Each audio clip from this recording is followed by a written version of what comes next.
Հայ ժողովուրդը չի ուզում սեփական երկրի օրենսդիր մարմնում ուղղակի ընդդիմադիր ներկայացուցիչներ ունենալ։ Հայ ժողովուրդը ուզում է սեփական օրենսդիր մարմինը, այսինքն հայկական շահեր սպասարկող։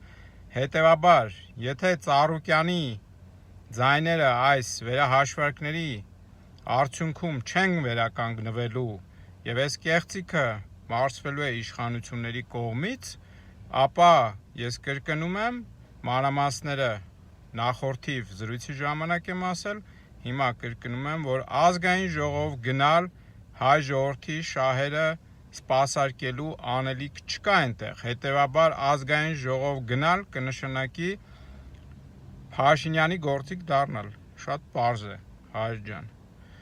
Եվ հետևաբար այս հաշվարկների ընթացքում, վերահաշվարկների ձայների ընթացքում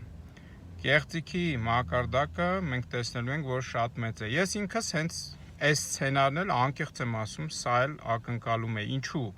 Որովհետև ընտրատեղամասերում հիմա շատ դժվար է կեղծիքներ անել։ Իսկ ՀՀ-ում, որտեղ Փաշինյանը նշանակել է իր ամենամոտ ընկերոջը, նվիրյալին կարելի ասել, այդպես էլ պետք է լիներ։ Հենց այնտեղ էլ կեղծվել են, ինչպես մի քանի օրինակով արդեն հրապարակվել է եւ բոլորս տեսնում ենք, թե ինչ է կատարվել եւ համոզված եմ, որ դրանք ավելի շատ են,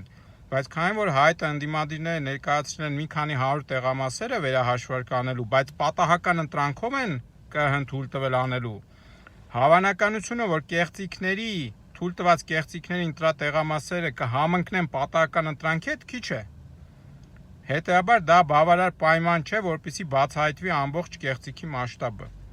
Եվ կրկնում եմ, հայ ժողովուրդը պայքար է ուզում, հայ ժողովուրդը մեծամասնությունը,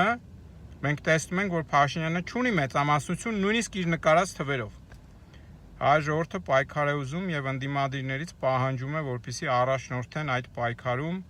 իրենց խաղաղ անհնազանդությունը ցույց տալու այս կեղծիքին գաղութատիրական Եվրոպայի կողմից հովանավորվող թուրքահպատակ Փաշինյանի կողմից սարքված կեղծիքին հայ ժողովուրդը համաձայն չէ եւ հայ ժողովուրդը, ես վստահ եմ ասում սա, ուզում է, որպեսզի ընդդիմադիր ուժերը ոչ թե գնան ազգային ժողով նստեն, այլ իրեն առաջնորդեն ազատագրական, ժողովրդական, խաղաղ անհնազանդության պայքարի, որպեսզի հայ ժողովուրդը տեր դառնա իր պետությանը, կրկին տեր դառնա իր պետությանը։ Լավ երեկո բոլորիդ։